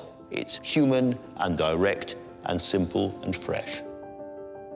And the British public couldn't get enough of it. And all of a sudden, it was almost like Botticelli mania. People would just sort of fall over themselves to go and see this painting. Among those caught up in the excitement were a group of young British painters and poets. Botticelli and Simonetta were reborn in the work of John Everett Millais, William Holman Hunt, and Dante Gabriel Rossetti. Artists that became known as the Pre-Raphaelite Brotherhood were fascinated by the way he worked. Botticelli became their favourite artist because of the delicate way he painted, because of the jewel-bright works that he produced. They were so in awe of him that he was their main inspiration. He was showing beauty, he was showing love, he was showing the aesthetics of picture-making. But the way the mystic nativity showcases Botticelli's skill and importance in the story of British painting isn't the only reason this canvas matters so much. It also led directly to revived interest in the birth of Venus. It led to the rebirth of the birth of Venus. Lit by a ferocious passion for the Renaissance master, Botticelli's new admirers flocked to Florence. And as they entered the Uffizi, they came face to face with the most astonishing of all his works. Here was the birth of Venus. Rescued from the depths of a Medici palace in the early 19th century, for years this canvas had been almost ignored by the gallery's visitors. Now its popularity skyrocketed. Within just a couple of years, she was the most popular exhibit, a position she still holds today. And just around the corner, Botticelli's final resting place is still visited by hundreds of his smitten worshippers. Maya Gattan is a Botticelli specialist. We're standing in front of the Church of the Ognissanti in Florence. This was Botticelli's parish church. His house was just really around the corner. He spent just about all of his working life near this church. And he is also buried in this church. And people come to Botticelli's tomb to pay their respects as a kind of pilgrimage. The spot that he's buried is right over here behind this wall. And Simonetta Vespucci was buried also in this church, very nearby Botticelli's grave, because her family, the Vespucci, were parishioners, and their family tombs were here as well. Due to some poetry that was written at the time of her death, Botticelli was thought to have wanted to have been buried next to Simonetta Vespucci. Which begs the question, just how did Botticelli feel about Simonetta? Was he really in love with her? What we know about Botticelli in terms of sexuality is that he never marries. When he's asked about marrying, he seems quite horrified by the idea, and he's allegedly keeping a boy. My sort of suspicion is that his interests actually lie elsewhere. If you look at culture today, there are a lot of gay artists who paint female models and who have a kind of female muse, and it's not necessarily a kind of sexualized in love with relationship. So, I mean, we could think of it, you know, in those terms, like she's a kind of Judy Garland, you know? Whatever the truth was, and we'll never know for sure, it all adds to the mystery, only serving to increase our fascination with Botticelli and his muse Simonetta. It's really a beautiful gesture that when his image was resurrected in the 19th century, eventually it was decided to put a marker here that people were coming to his tomb and leaving notes for him. There are a lot of notes for him. Dear Sandro, send a little bit of inspiration to the poor Russian artist. Sandro, you deserve much more. Your art is amazing. I hope you're happy being with Simonetta Vespucci. Suggests that the myth is still very much alive, that he was inspired by her. These notes show that people are still inspired and still reading into his paintings. I mean, the Birth of Venus is about the birth of beauty. I mean, that's the way that Venus was understood in the 15th century, about the birth of beauty and about the birth of love. I mean, it's a universal theme. And so, of course, today we're still interested in it. The Birth of Venus is so popular now. I've even got a little tray with the Birth of Venus on it. Tea towels, biscuit tins, jigsaw puzzles. If I can say something personal, I first went to Florence when I was a teenager with my mum, and I couldn't sleep the night before I knew I was going to see it. I was so excited. So it does cause an almost disproportional reaction in a lot of people, and it doesn't disappoint. It's an iconic work, and it stands the test of time. With the Birth of Venus, Botticelli laid the foundations for a modern perception of beauty and fundamentally changed the way Western art considered the female nude. His is a majestic, overpowering vision of the female triumphant. She is a goddess. Show respect.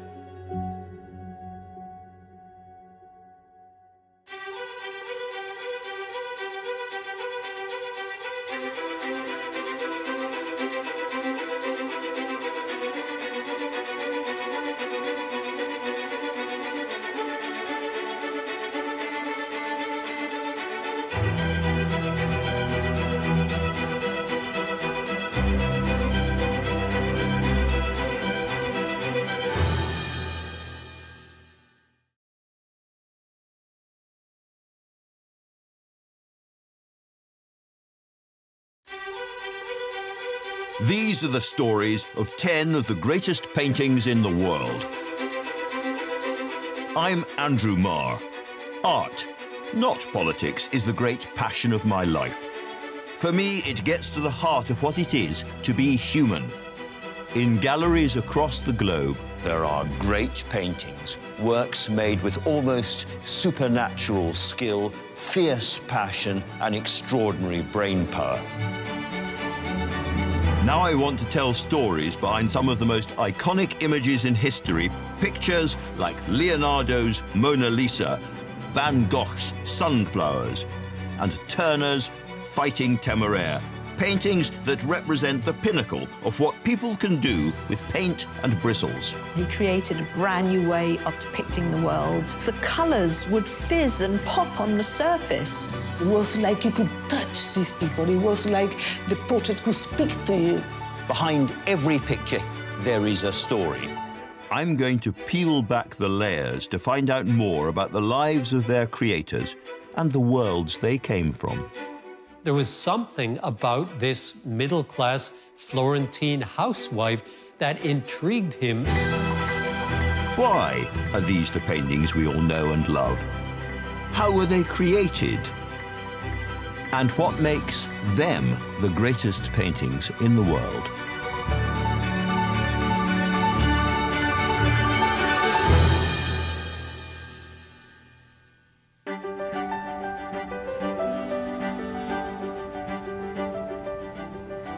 All around the world, there are great galleries and museums crammed with beautiful art, which are open to everybody, free to all of us.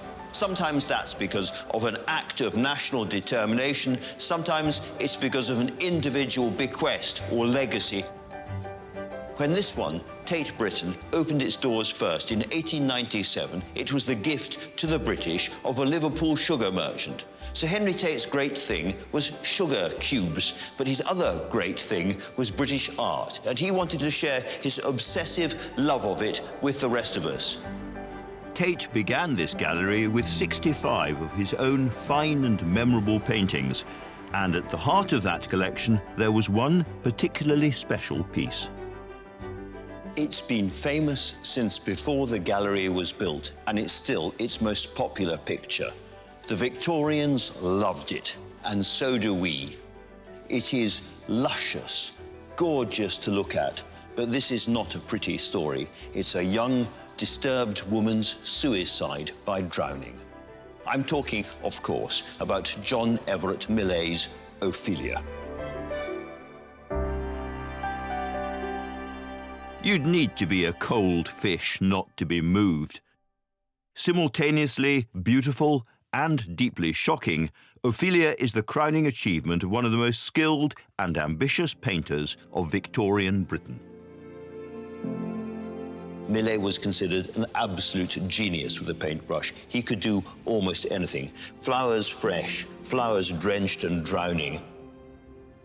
Little touches of sunlight on leaves, a face perfectly rendered, wet hair sinking into the water. Others had painted Ophelia before, but nothing like this. It isn't stagey or really melodramatic. Here is a real woman, briefly suspended in living water, almost ecstatic in her despair. So who was this doomed and dying figure?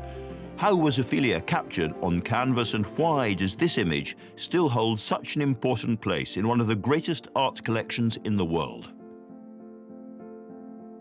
To really understand this image, we have to go back to the very beginnings of its life, because behind the romantic scene lies a much darker and more revolutionary story.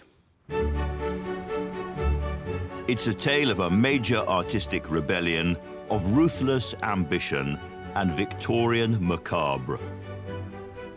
But before all of that, we start decorously in a far more conventional setting, just 2 miles from where Ophelia now hangs, in the place that mattered most to any aspiring Victorian painter, the Royal Academy of Arts. It was here, in December 1840, that an extraordinary young painter was first introduced to the Victorian art scene. Millais was a child prodigy. He went to art school at a very young age, and he got into the Royal Academy when he was just 11 years of age. He was the youngest ever person to attend the Royal Academy as a student. Prior to that, the youngest had been Turner, who went at the age of 14, which in itself was quite prodigious. That's a record the young Millais still holds today. The Royal Academy was the only place to gain an art education. But to survive there, the young prodigy would have to bend himself to its rigor, its traditions, and above all, its taste. You were told very much what you had to do, what paint palette you were allowed to use, what subject matter was appropriate for the stage of your learning. You were meant to be painting portraits, landscapes, genre painting, often perhaps with some kind of moral tale. Many artists were frustrated by the fact that the teachings of Joshua Reynolds, who died in 1792, were still being taught as the only way to look at art. But even with these traditionalist teaching techniques, from the beginning, Millais' exceptional eye for detail, the very skill that would shine through in his Ophelia, won him fame and applause. Millais was a great success at the Royal Academy. Even though he only went in when he was 11, he was winning awards and medals for his drawings and his paintings. There's a wonderful picture of the Duke of Sussex handing the young Millais his silver medal, and he can hardly see Millais because he's so small. He has to bend down to this little boy who's shown with his lovely gold hairs and his little pantaloons. Millais excelled at history paintings, big canvases depicting moral themes from well-known stories of the past. In 1846, he exhibited Pizarro seizing the Inca of Peru, and 1 year later, at just 18 years old, he received a gold medal for his painting The Tribe of Benjamin seizing the daughters of Shiloh. By the men at the top, he was adored, and yet, behind its closed doors, Millais was becoming increasingly frustrated with this cramping institution. Revolutions in art tend to happen after a time of stagnation. And in the 1840s, British painting was frankly in a poor way. Most of the greats, including Constable, were dead. And apart from the elderly Turner, then thought to be in his decline, there was nobody for the young Millais to look up to, which was a great stroke of luck, because it meant he had to rely on his own resources, think harder, and make his own way. Well, I say his own way, but not entirely, because in a second stroke of luck, he was surrounded by a group of equally impatient and almost as talented friends. Two other young artists, Dante Gabriel Rossetti and William Holman Hunt, shared Millais' frustrations with the revered Royal Academy. They began to be rather critical. They felt that all the students were coming out and they were producing these rather brown, lacklustre paintings, which had no real connection to the society in which they were living. Unlike all artists, they wanted to go their own way. They wanted to show their own talent. So in 1848, the trio vowed to work together, igniting an extraordinary period of creativity. Aged just 19 years old, the teenage Millais was about to transform the story of British painting forever and create an image that would shock the mid-Victorian establishment.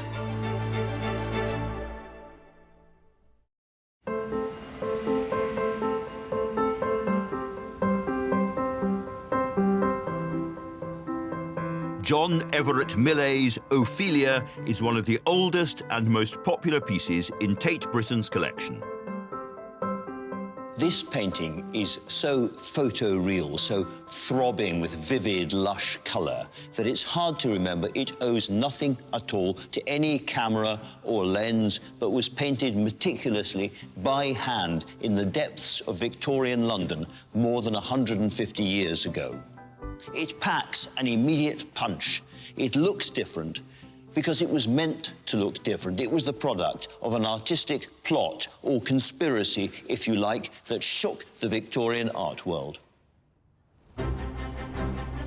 And it all began in the summer of 1848 in this small, nondescript house in central London, with three daring young chancers, all under the age of 22. John Everett Millais, William Holman Hunt, and the hot-headed, flashy painter and poet Dante Gabriel Rossetti. So these are young rebels. They want to cause a stir, a reaction, and they are defiantly rejecting what they had been taught by an older generation. They called themselves the Pre-Raphaelite Brotherhood, and even the name was a provocation. The now stale influence of the great Renaissance master Raphael was being cast off by the bold young radicals as a counter-revolution of spirituality based on naturalism now began. It was very brave of the PRBs to do what they actually did, forming themselves and going against the Royal Academy, but they really believed in themselves. These young artists who knew they were going to be provocative and they were going to be shocking to the public named themselves PRB, the little initials in the corner, so it was almost like a secret society. A lot of academicians were really upset and they were quite shocked. You know, we've trained these students and this is what they're producing. They're rejecting us. These artists dismissing these time-honoured conventions of painting. Within weeks, more like-minded young artists, fascinated by this radical new approach, joined Millais, Rossetti and Hunt. In their paintings, the rebellion unleashed an entirely new palette, paving the way for Millais' Ophelia. The Pre-Raphaelite movement was revolutionary because their pictures just looked so different to everything else on display. The works were vivid and bright, with colours placed in juxtaposition. They tried to show things as they really were. One of their tenets was truth to nature. So they would go outside, they would paint in the open air, and they would faithfully record everything that they saw. This was hugely radical. So their pictures did actually look different, and they immediately demanded attention. This revolutionary new society made their first big splash with Millais' attention-demanding Christ in the house of his parents. Now displayed in Tate Britain, it's one of the artist-educator Richard Thomas's favourite pieces. It went on show at the Royal Academy annual exhibition in May 1850, and he was 20 years old, so this is his coming-of-age exhibition. The first thing that happened for people looking at it was that they were drawn into responding to the subject in the painting as if it was an incident in a perfectly ordinary carpenter's workshop. But that's not just a little boy who's cut his hand. This is the Holy Family with Mary, Jesus, and Joseph, and Mary's mother, St. Anne. Everything about this painting reflected the new and almost extremist principles of the Pre-Raphaelite Brotherhood. Millais decided to paint the picture not in his studio, but on location in an actual carpenter's workshop in order to give the authentic feel. To get the effect of the vivid blood, Millais actually cut his own hand. You can see the chipped and dirty toenails of St. Joseph. He thought this was one of his masterpieces. And until this time, Millais had been adored, so he didn't expect to really get a backlash. But in general, people took against this painting. One of the biggest problems was that Millais had portrayed the Holy Family as working class. This was really, really shocking to people. They didn't like it. It's failing to do what people expect of a religious painting. It's failing to illustrate the sacred text. It's inserting an additional story. It's daring in a number of ways. The Virgin Mary is not represented as some beautiful Raphaelesque type. She's shown as a woman who looks rather sort of haggard and grief-stricken. It would seem to be blasphemous. Ignoring all the pallid Madonnas and cute Christs that had come before him, Millais' religious realism was entirely unexpected. The Victorians already had a mental image of the Holy Family, and they hadn't looked like this. One of the biggest critics of this particular painting was Charles Dickens. Now, Dickens was not an art critic. However, he had an awful lot of sway. And his criticism is utterly hostile. He describes the Christ child as a hideous, wry-necked, blubbering, red-headed boy with a bedgown. The Virgin is described as a kneeling woman so horrible in her ugliness that she would stand out from the rest of the company as a monster in the vilest cabaret in France or the lowest gin shop in England. So he's utterly dismissive of this coarse realism. The Pre-Raphaelites may only recently have been founded, but thanks to Millais, their reputation was already shot to pieces. News of the scandal even reached Queen Victoria, who demanded to see Millais' blasphemous work for herself. The young artist was devastated. After the shock of the reception of Christ in the house of his parents, Millais was determined to make the art world love him again, to get his reputation back. He wasn't going to compromise, but he was going to make sure that his next painting was adored. And for that, there was no better place for Millais to turn than the theatre. Theatre was very popular. When people went out for entertainment, they went to the theatre, and Shakespeare was extremely popular. It was a bit of everything that the Victorians liked. There was death involved, there was love involved, a bit of almost eroticism. The Victorian public adored their Shakespeare. Even those who couldn't read had been to the theatre and were well versed in his stories. So as the topic for story painting, Shakespeare was a shrewd choice, especially as Millais plucked out one of the most dramatic moments in one of the most popular plays of them all. So this is the famous moment in Shakespeare's Hamlet when Hamlet's beloved Ophelia decides to kill herself. She has been driven mad because Hamlet appears no longer to love her and has been mocking her in a rather cruel way, and he has just killed her father. So for her, life is over. It was a really popular subject with artists. A lot of artists known to Millais, Arthur Hughes, Richard Redgrave, had painted the death of Ophelia. But they'd done it in a picturesque way, where she's sort of just tripping over the bank and stepping into the water. Millais, however, took a closer look at Shakespeare's immortal lines. Her clothes spread wide and mermaid-like, a while they bore her up, which time she chanted snatches of old tunes as one incapable of her own distress, or like a creature native and endued unto the element, but long it could not be, till that her garments, heavy with their drink, pulled the poor wretch from her melodious lay to muddy death. Snatches of old songs, the waterlogged dress, inconsolable in her misery. Bound by the Brotherhood's rules, Millais wanted to bring all of this vividly to life. But to do that, he needed the perfect poor wretch, a model whose face he dearly hoped would become unforgettable. The answer to his Ophelia was a young hat seller called Lizzie Siddal. Lizzie Siddal was working in a milliner's shop just off Leicester Square in London. And she was a rather unusual-looking woman for her time. She was a young woman who was very, very slim. Long red hair, very pale skin, very tall. She was discovered by Millais' friend who went to the milliner's and saw her and just thought she'd be perfect for the Pre-Raphaelites. And she became their model.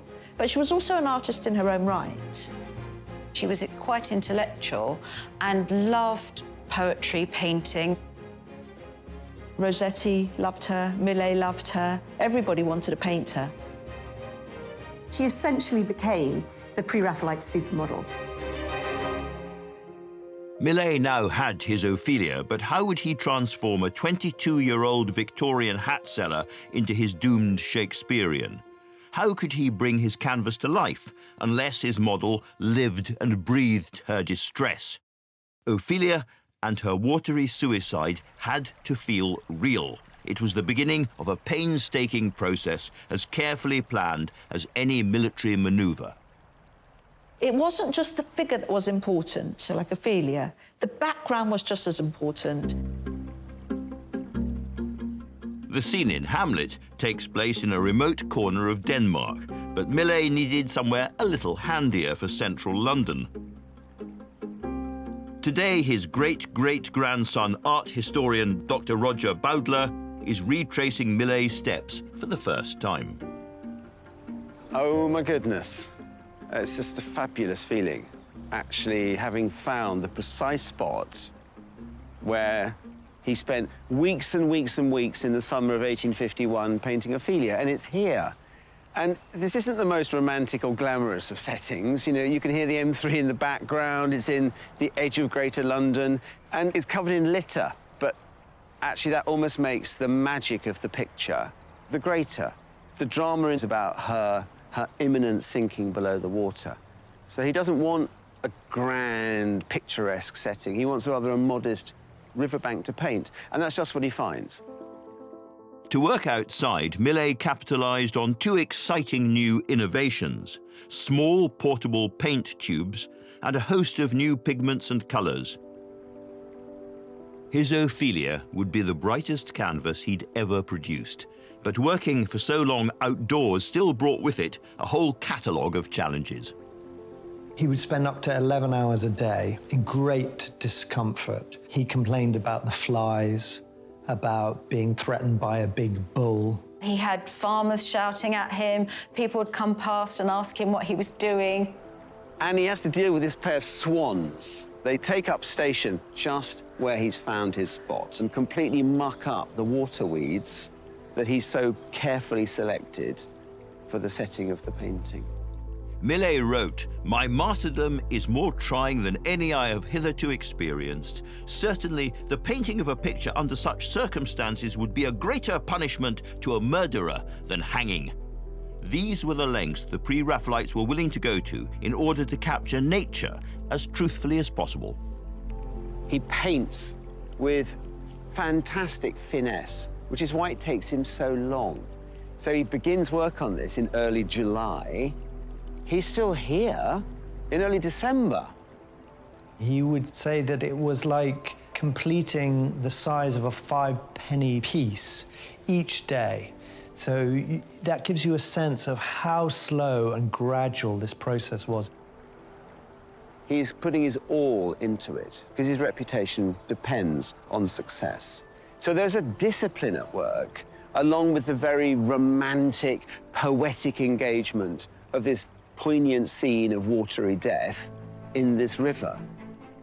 But while Millais himself was more than happy to suffer for his art, even he realized that persuading Lizzie to dunk herself for hours in the cold and dirty waters of a Thames tributary might be going a little too far.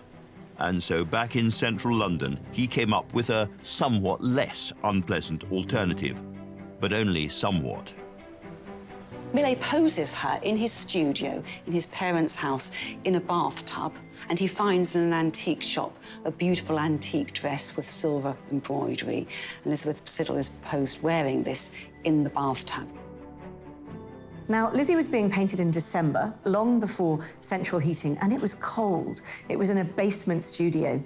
The lamps underneath the bath were kept lit in order to keep the water at an even temperature. But one day, Millais didn't notice that the lamps had gone out. The water, of course, just got colder and colder, and Lizzie lay there, the perfect artist model, suffering for his art as he completed his picture. Millais' quest for realism had given his muse pneumonia. But although he was forced to pay for Lizzie's doctor's bills, there may have been a dark part of him that was quietly and privately pleased. I think that the fact that Lizzie Siddal did suffer whilst posing did inject that extra sense of realism and naturalism to the face that he painted while she was lying there in the bath, freezing. Millais had thrown everything at this piece, stretching himself to the limits of his already extraordinary abilities. And yet it had almost cost the life of his model, and even after months of toil, he still wasn't finished. This was perhaps his last chance to not only save his reputation, but that of his fellow Pre-Raphaelites. So would his Ophelia be the great hit that Millais craved?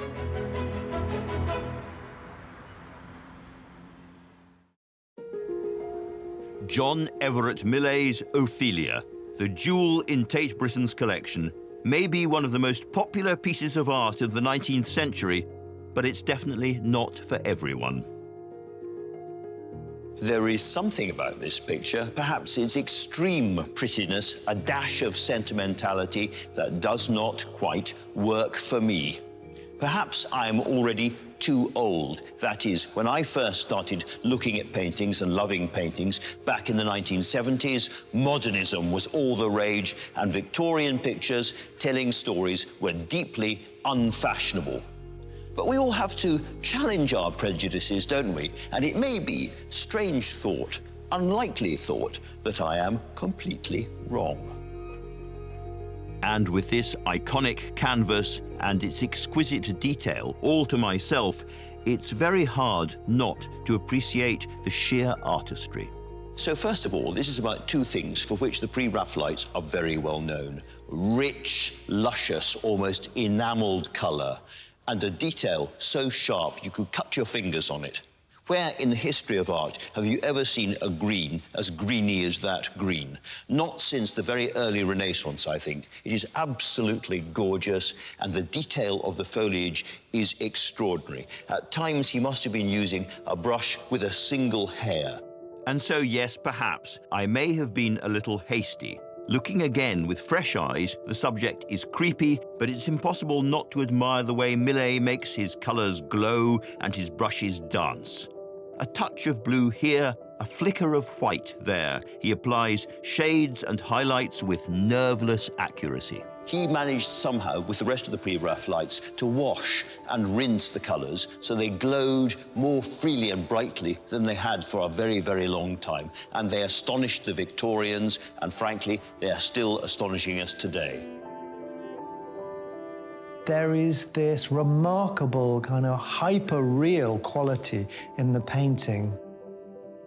And one of the ways he achieved this effect was to use a white ground, using lead white and zinc white. And the effect of that was to create this kind of backlit quality to these very bright primary colours that he's using. And the wonderful passages of observation, there's two hands, which will stand out like pieces of collage on the canvas. And it really conveys the impression of, this water just sinking into the dress. It's just dragging her bit by bit under the water. The Pre-Raphaelites' hopes for a new art live in every inch of this canvas. It throbs with zest and confidence. It is everything the movement had hoped painting could be.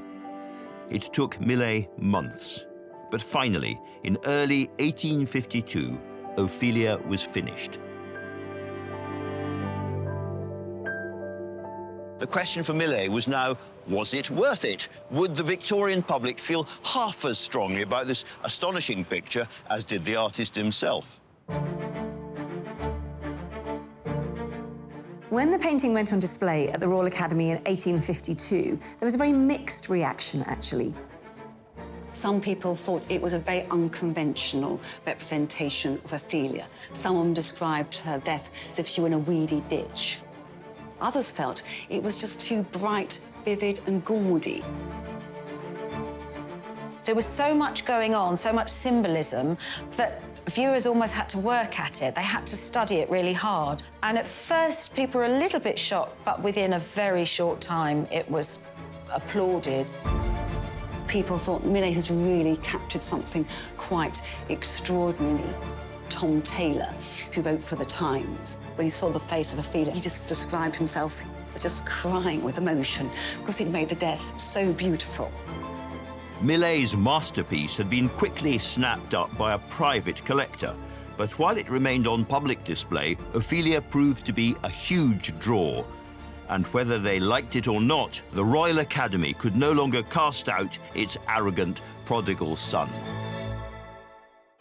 The painting is really important in terms of Millais' career. It marks a watershed. Suddenly, his paintings become emotional, and he becomes seen as a painter of pathos and empathy. And there are accounts of people just become overcome with emotion at seeing Ophelia. And at that point, his reputation changes. And from this point onwards, it's really an upward trajectory. Just a year after Ophelia was displayed, Millais was chosen as an Academy Associate, an act which would have been unthinkable 3 years earlier. The establishment he had rejected and which had loudly rejected him was suddenly embracing the stiff-backed young radical. But if Ophelia had been about tapping into popular taste, then, unfortunately, Millais now didn't know when to stop. So from 1853 onwards, Millais starts to feel that he doesn't have to stick entirely to the Pre-Raphaelite Brotherhood's principles. He sticks to a lot of them, but he starts to experiment. He becomes a highly successful commercial artist, a painter of genre scenes, of landscapes. His style relaxes, but also I think he becomes just bored, dissatisfied with that Pre-Raphaelite, very finicky manner. He wants to develop as an artist. Artists always have to change and evolve. He became a fashionable portraitist, painting rich people's portraits, and a lot of artists said that he sold out, but he was making a living. Most of the public just loved him. They couldn't get enough of Millais. He started to paint a lot of crowd-pleasing pictures, often of little children, because that was the fashion. He becomes the darling of the British public. A revolutionary no longer, Millais' later work, which even included a saccharine advert for Pear's soap, bore no relation to his Pre-Raphaelite canvases. He became firmly part of the establishment. In 1896, aged 67, he was even elected Royal Academy President.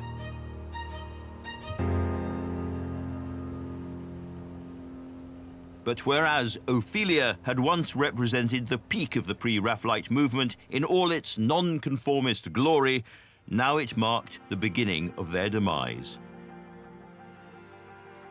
Holman Hunt and the increasingly eccentric Rossetti would be left to forge their own paths, and their great muse Lizzie, immortalized in their paintings, would begin a terrifying parallel trajectory in real life. Millais' painting had almost killed her, and now she was going to become Ophelia-like in an entirely new way.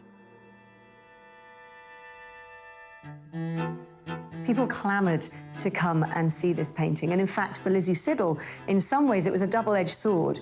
She became very famous because of it. Through her association with Rossetti, she really begins to pick up her art again, painting and drawings, often portraying scenes of lovers or couples in complicated psychological situations. She also starts to write her own poetry and verse. Lizzie was a sophisticated Pre-Raphaelite artist in her own right, much more than the model in the movement's most iconic piece. But her relationship with Rossetti was incredibly tempestuous. He was a serial cheat, and Lizzie didn't make the easiest partner herself. Perhaps the biggest problem in their relationship on her side was that she was a laudanum addict. And laudanum was an opiate. It was opium in alcohol, incredibly addictive. And it was a real social ill of the 19th century, particularly amongst women. Depressed, unappreciated, and darkly miserable, Lizzie could not control her addiction. And tragically, on the 11th of February 1862, aged just 32, she killed herself with a suspected overdose. People have often associated the tragic early death of Elizabeth Siddal with the early death of Ophelia. So there is this conflation between art and life. That's what's so sort of magical and sort of, slightly sort of sinister or uncanny about Pre-Raphaelite paintings. Often art and life do converge.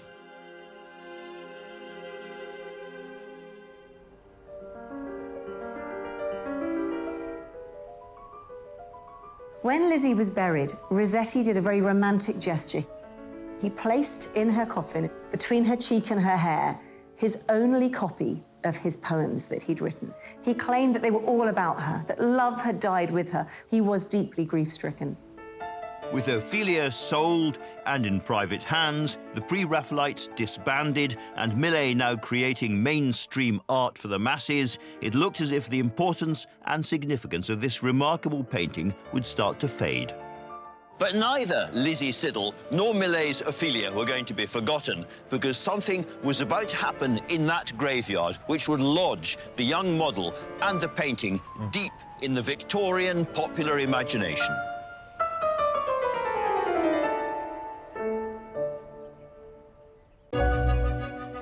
Millais' great canvas, Ophelia, has continued to capture our imagination almost 170 years since it was first exhibited. And I think that's in part because its subject matter transcends any age or any era. There is no moment in the human story so cold, so lonely, and so bleak as deciding to take your own life. Ophelia killed herself because she had been so badly betrayed she was demented. And she did it in a particularly grim way. But what also added to the intrigue, mystery, and perhaps the popularity of this canvas was that it was an act reflected by the untimely death of Millais' own muse. And Victorian Britain would be aghast at what happened next. Lizzie Siddal was buried in Highgate Cemetery, Rossetti's handwritten poetry tucked neatly behind her long flowing red hair. But this tragic woman was not going to be allowed to rest in peace, because just 6 years later, Rossetti decided that he wanted his poetry back, which was tricky, because he could hardly dig her up again. Or could he? By 1869, Rossetti couldn't bear the thought of his Pre-Raphaelite poetry being lost to the world any longer. And so alongside his friend Charles Augustus Howell, he hatched a macabre plan to retrieve the poems from Lizzie's grave. They'd done it by bonfire light, and the coffin had been exhumed and the lid had been taken off, and allegedly, according to Howell, there was Lizzie perfect. She wasn't a skeleton, she was miraculously preserved. He claimed that her hair had grown so much it filled the whole coffin. Rossetti wanted to believe it, that Lizzie was the beautiful supermodel in death, just as she'd been in life. Rossetti published the poems, which he'd received with a wormhole running through them. They didn't go down well. By the time he died 13 years later, he was a thin spectre of the man who'd helped found the Pre-Raphaelites back in 1848.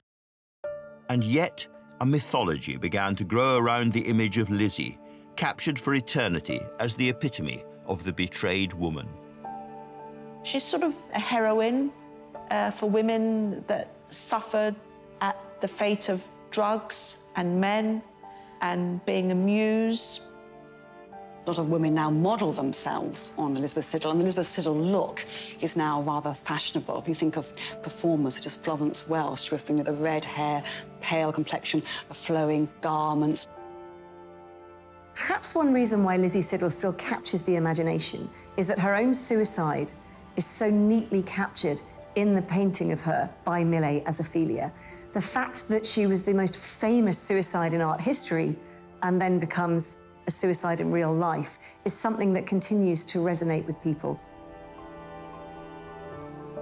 There's no denying this is a great Victorian horror story. But Lizzie Siddal, the face of the Pre-Raphaelite movement, should not be remembered just as a beautiful victim. We look at Lizzie Siddal in this picture, and she is entirely passive, almost surrendered. And we have to remember that this was a woman who, in her real life, was an artist and a writer, a poet herself. It is a great, great injustice that the way we remember her is only as a passive, sinking woman in a famous painting and as a corpse being ravaged for somebody else's poetry long after her death.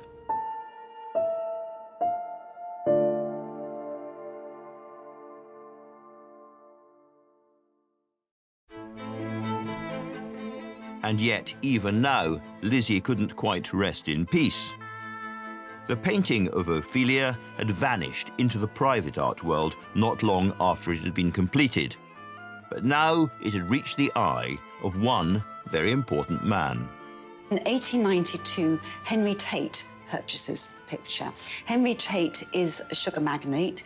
He's made his fortune from sugar refining. He patents the sugar cube. There was only one thing that Tate loved more than sugar: art, and in particular, Pre-Raphaelite art.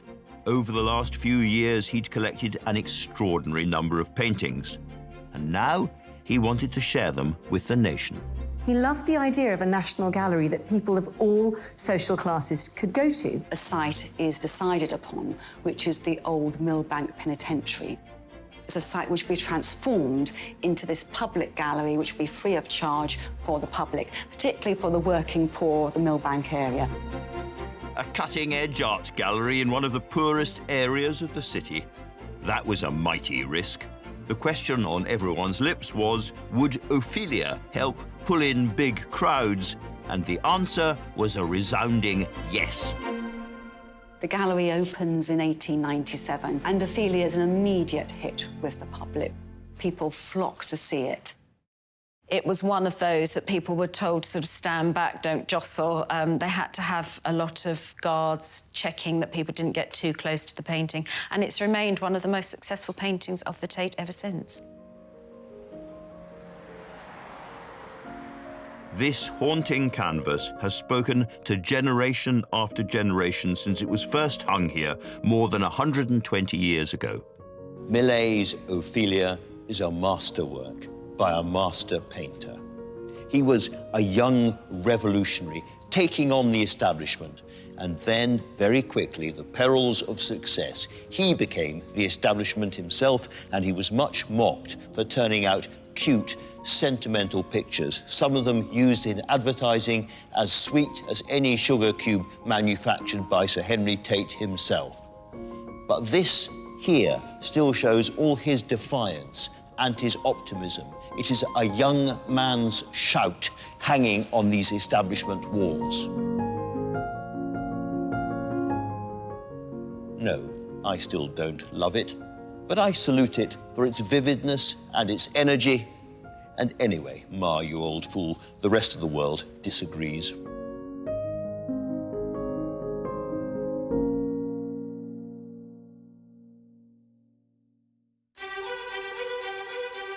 Next time. This was a painting that was not supposed to be seen by the public. It was private art, strictly for behind closed doors. The story of a ravishing beauty and the revolution she stirred. He would have put it on the bonfire and watched it burn. This could only be Sandro Botticelli's The Birth of Venus.